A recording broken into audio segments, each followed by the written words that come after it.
Nell's body was perfectly healthy. Her lungs were sound.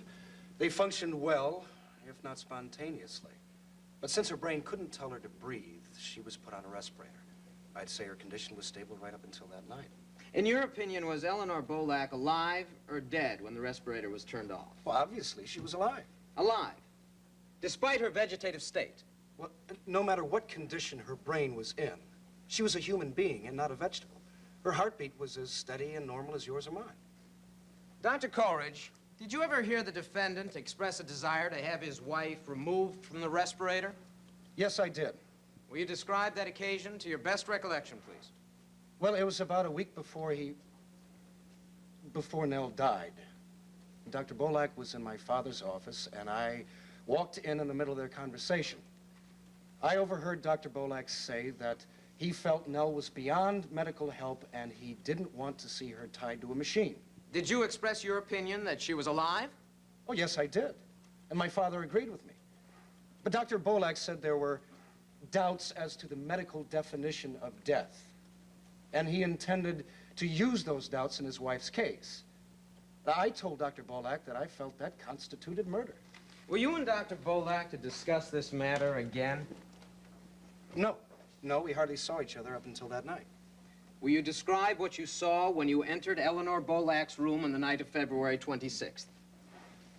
Dr. Bolak was there, bending over his wife, and the respirator had been turned off. Dr. Corage, when did you first meet the defendant's wife? Last summer when she came on staff at Riverside. So you knew her as a colleague? Oh, yes, at first. Later on, we became close friends. Did you see her socially? Yes, I did. Was she living with Dr. Bolak then? No, he was living in Minnesota. What was Eleanor Bolak's state of mind during those first few days at Riverside? She was terribly anxious to get on with her research. I don't think I've ever seen anyone so devoted to their work. It was as if there was nothing else in her life. But later on, I discovered how sad and lonely she was, and how much she wanted companionship. Did she ever discuss her medical condition with you? No, not then. In fact, she told my father about her aneurysms first. Oh, she sought him out for a medical consultation? No, they were friends. And after a while, they became much closer. You see, my father had many more social engagements with Nell than I did. Perhaps that's why I didn't pursue things as much as I might have. Did she ever indicate that her marriage might be an impediment to friendly relationships with you or your father or anybody else? This line of questioning is irrelevant and prejudicial. Sustained.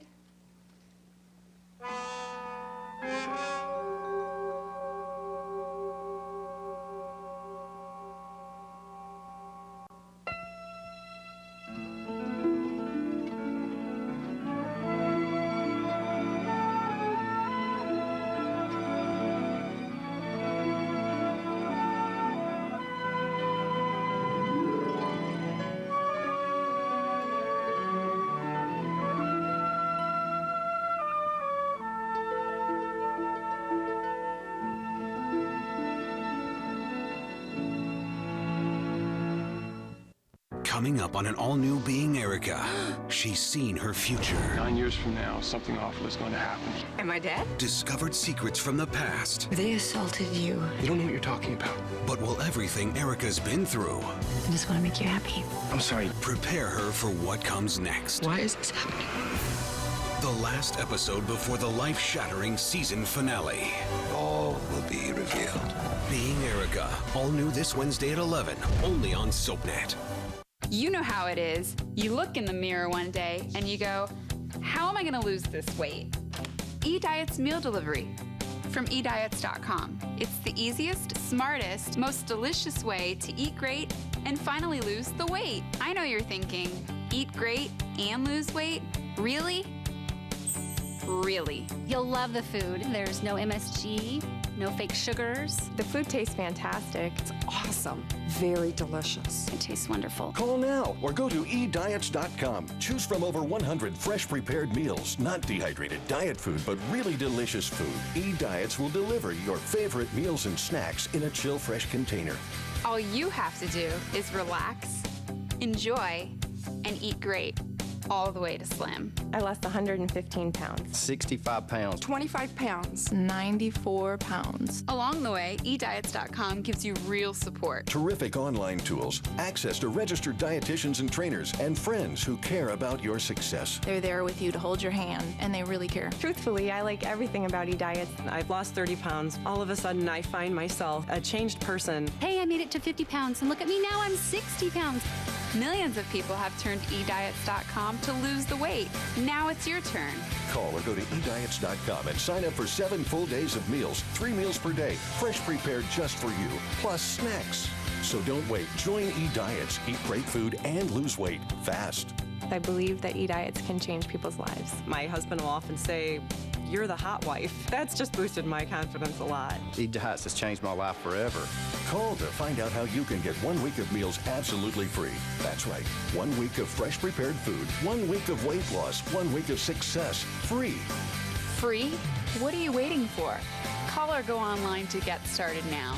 Call 1-800-279-1604 or visit ediets.com now.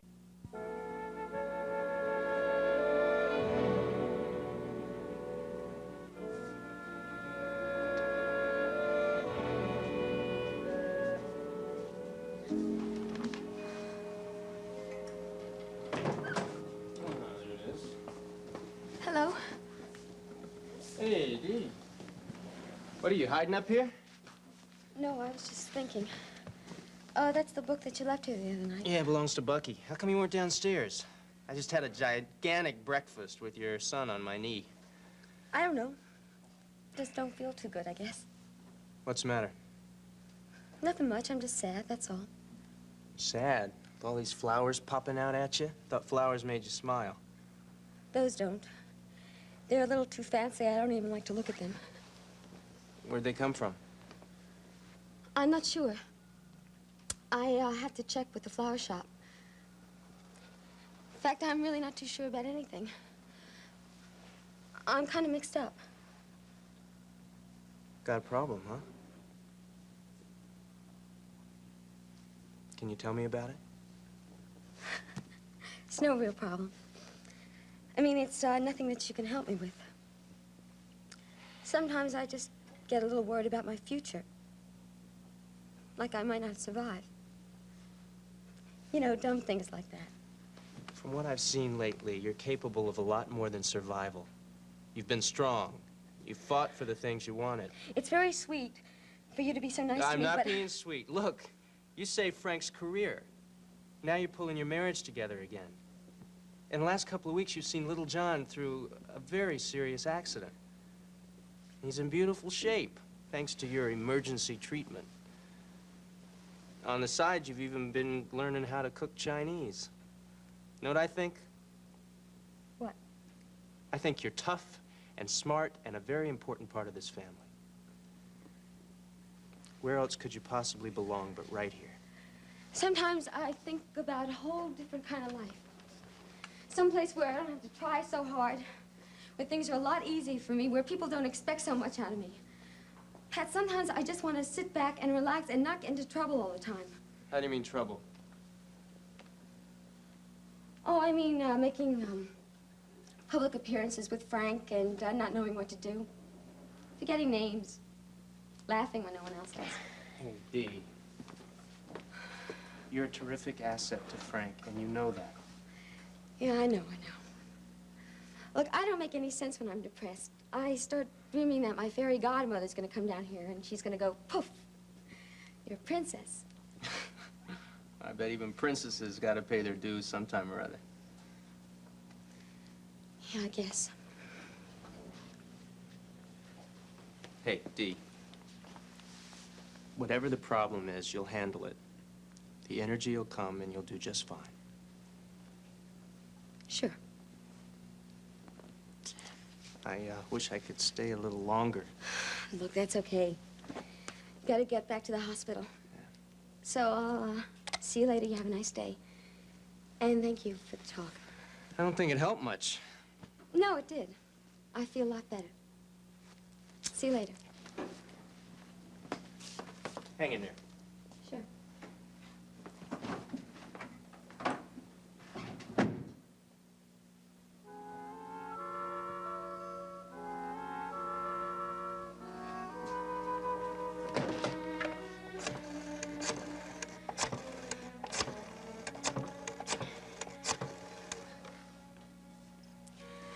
Hello, Father McShane. Yes, it's Delia. I need to see you. Could you please stop over? Thank you. Thank you very much.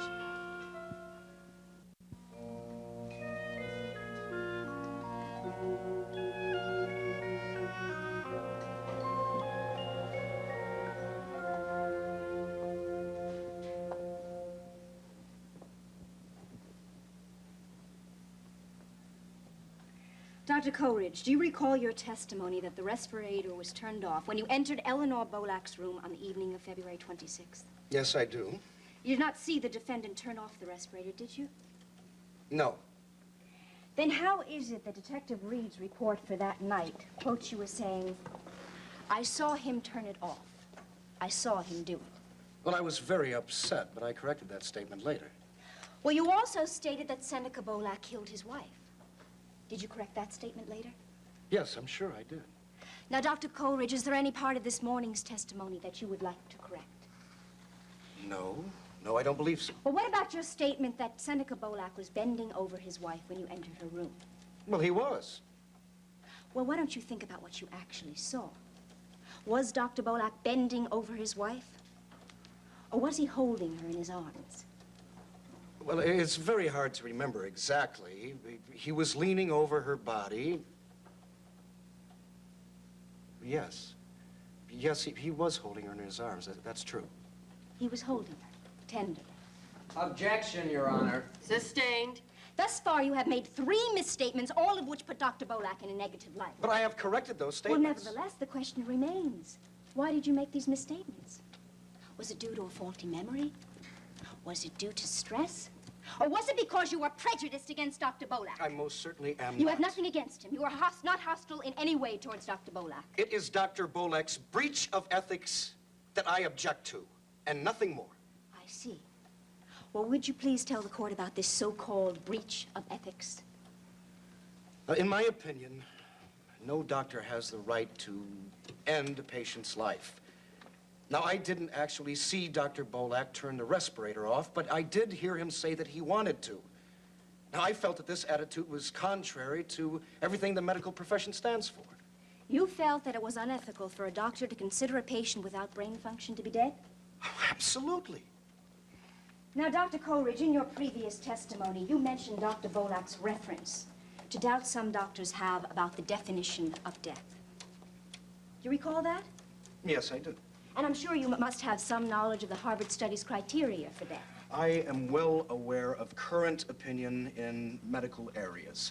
But when I put my stethoscope to the chest of a patient, and I hear a strong, steady, normal heartbeat, I don't think to myself, this patient is dead because his or her brain is not useful.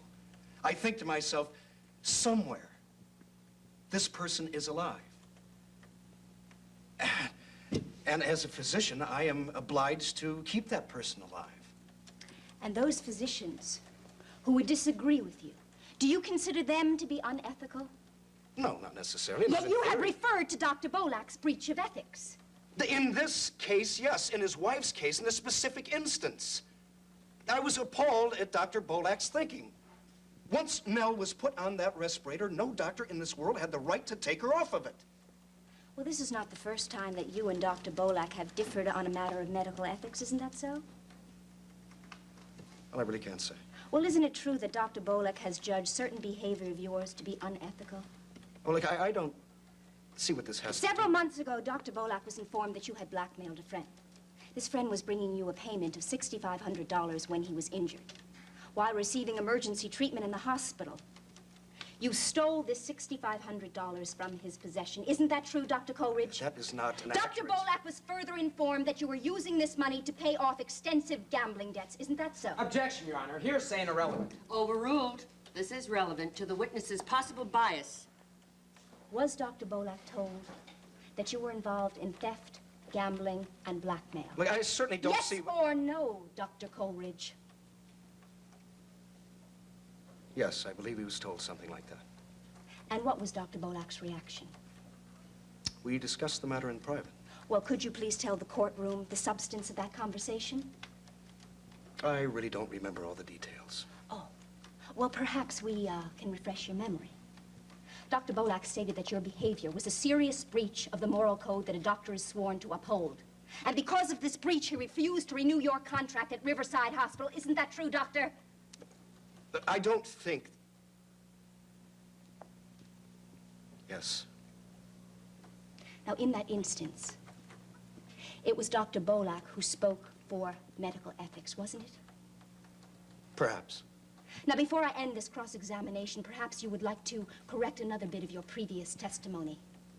Do you still claim that you are in no way hostile towards Dr. Bolak? Dr. Corage.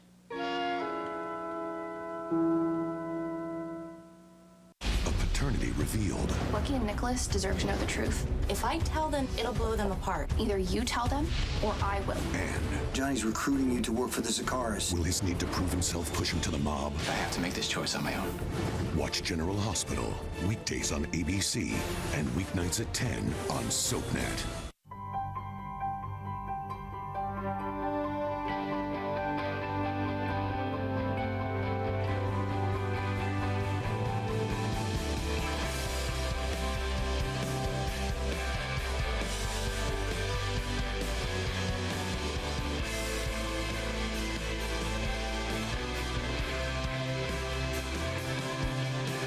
Introducing Purina One Beyond, a new food for your cat or dog. Marker, what brought you to this point? To this point, as in this moment? No, I'm sorry. Joining eHarmony? Yes. What was so great about eHarmony is you're not just searching through pictures. They hone in on those key personality traits. Here are some gentlemen that meet your core values. Take a look at them. Everything that I had ever wanted was there. When I found Adam, it was just boom. Review your matches free at eHarmony.com. The first Erica Kane wedding Finally getting married again. without Erica Kane. She just vanished. Runaway bride? Be with me. Or victim of foul play? My mother's life could be in danger. Watch All My Children, weekdays on ABC and weeknights at 8 on SoapNet. Father, you told me I should stop seeing this other man. And I've tried. Since I spoke to you, I tried 3 or 4 different times. Do you remember when I said to you that I was afraid that he would never let me go? Mm-hmm. Well, I was right. He said that he would never give me up. He said he doesn't care if Frank knows. And if I break up with him, he's going to tell Frank. He says he loves me and he needs me and nothing else matters. Celia, this begins to sound more like blackmail Oh, no. than love. No. See, he doesn't understand the way I feel about Frank and the family. But I know he loves me. And I know he wants to see me happy. Have you explained to him that a good marriage to Frank will make you happier than anything else? I've tried. See, I've tried every way that I know how. Do you know what he does? He said, if you like marriage so much, I'll marry you. That's what he said. He wants to take full responsibility for me and little John. He actually expects you to divorce Frank, marry him, and bring Frank's child with you? I don't know. See, he said he would settle for us meeting whenever we can. Same as before. Father, he's doing all these crazy things to get us caught.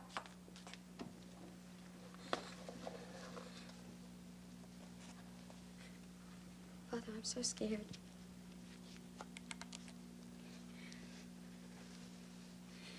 He gave me this. He delivered it to the bar. To Johnny. Now, I know this is worth a lot of money. And I tried to give it back to him. He wouldn't take it back. I can't wear it. I can't leave it anywhere around the house. Someone's going to find it. So I keep this in my purse, and it's like a time bomb. If he was at all sensitive to your feelings, he must know the agony he's putting you through. These flowers. He sent these flowers. And Frank was here. And I was so terrified because Frank was suspicious of something, so I made up this crazy story about this guy in my cooking class who had a crush on me. Father, there is no cooking class. There's never been a cooking class. All the time I've been taking lessons, I've been with Roger. Roger? Roger Coleridge?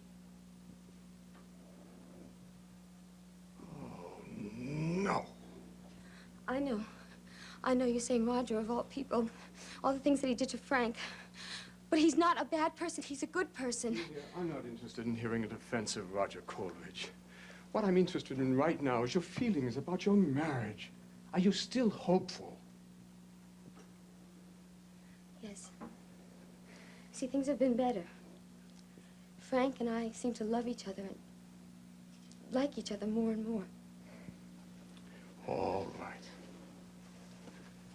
Now, tell me honestly, do you have any desire whatever to leave Frank for Roger?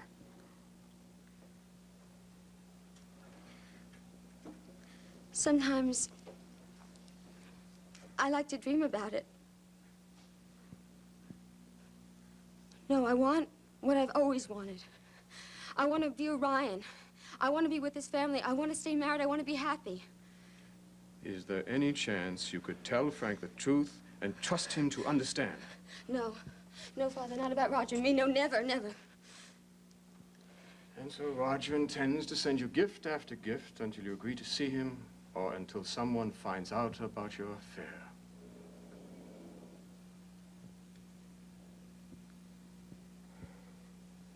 Father, somebody knows. Jill saw us together.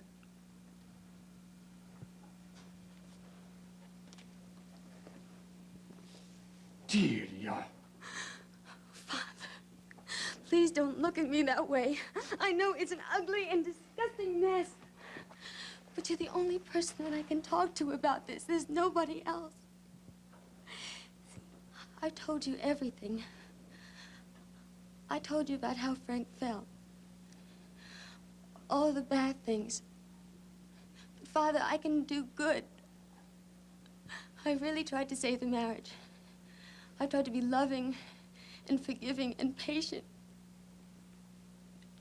And when I was strong, it was because of you. And if you don't help me, I don't know what I'm going to do. I'm going to lose everything that I have. I'll do anything for you I possibly can. Thank you,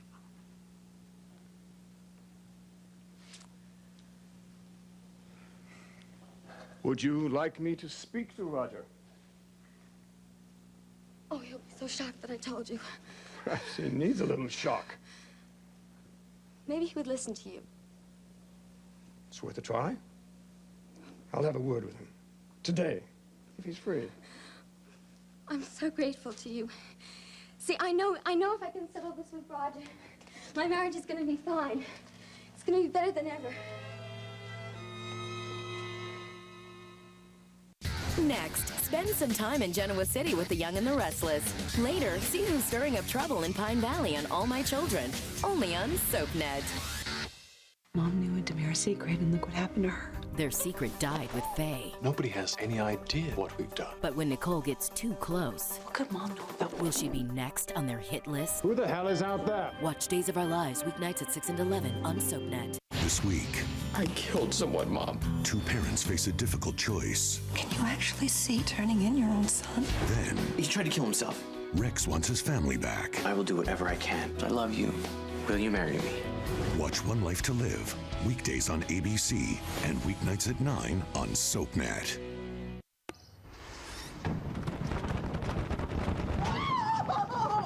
Oh, they just keep coming, don't they? That's the new long-lasting scent of lemon pine sol, baby. It smells so clean.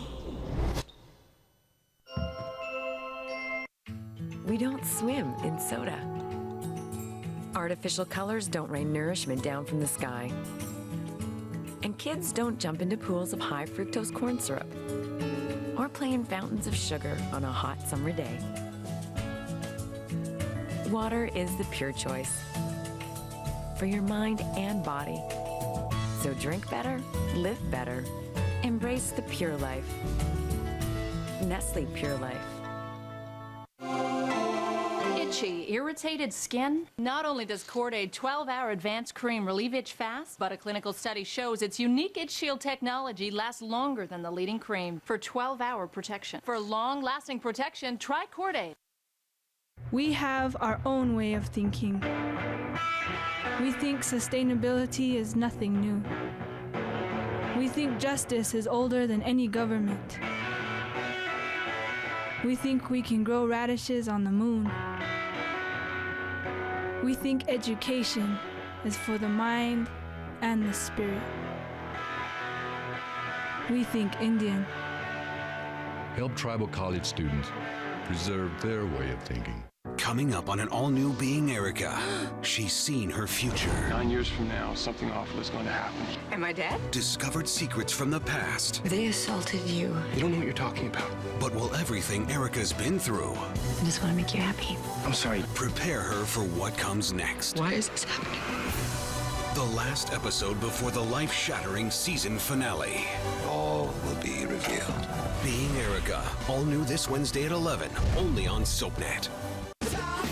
People are talking about General Hospital's Sean Butler. Patricia Rich posted on Facebook, he is a good-looking bad boy with a good side. I'm really digging this one. Elizabeth Cross agrees. Oh yes, he is a sexy man. Suki Williams-Ellis adds, I trust my eyes when I look at him, and they like what they see. Judy McCoy says, good choice, GH. And Kathleen Hahn sums it up, so damn hot. People are talking about General Hospital, weekdays on ABC and weeknights at 10 on SoapNet.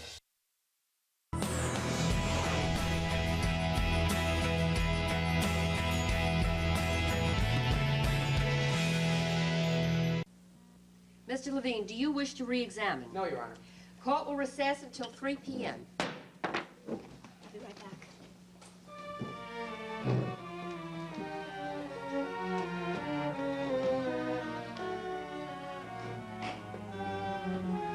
You were lying.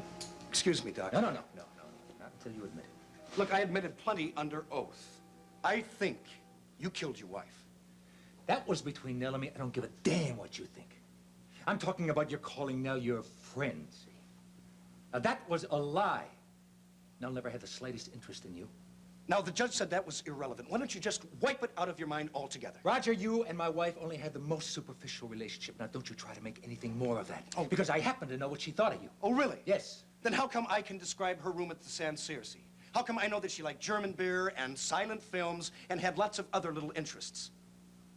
I imagine Bucky told you? No. And if you want to know more about our little dinners together, why don't you go see Johnny Ryan? He'll tell you how many times we met, how long we sat and talked, and how late it was when we left. If you want a real good idea of my relationship in public with your wife, ask John.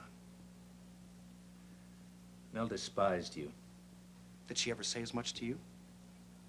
Did she tell you about her aneurysms? Did she tell you how sad and lonely she was when she came to New York? It's an insult to Nell talking to you this way. Go on, get out of here. Now look, you forced this conversation. Now I'm gonna finish it. She was a lovely lady. And if my father hadn't fallen for her, I don't know what might have happened. Now we had some close, good times together, and I'll never forget those times. Never. Seneca! Seneca, stop it! Seneca, stop it! All right, okay, all right. Some other place, Roger. Now, that's a promise. Roger, get out of this room. You two are really meant for each other. Intimidating and bullying is all you know. Roger, get out of this room before I have you recalled to the stand and ask you to discuss what our father thought about you.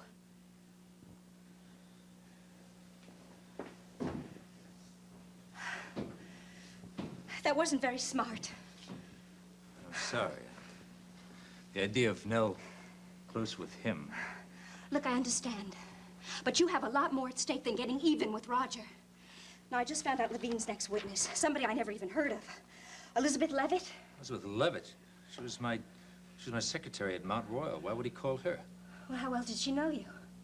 Well, she handled everything in my office for years. Seneca, could she say anything about you and Harriet Hill?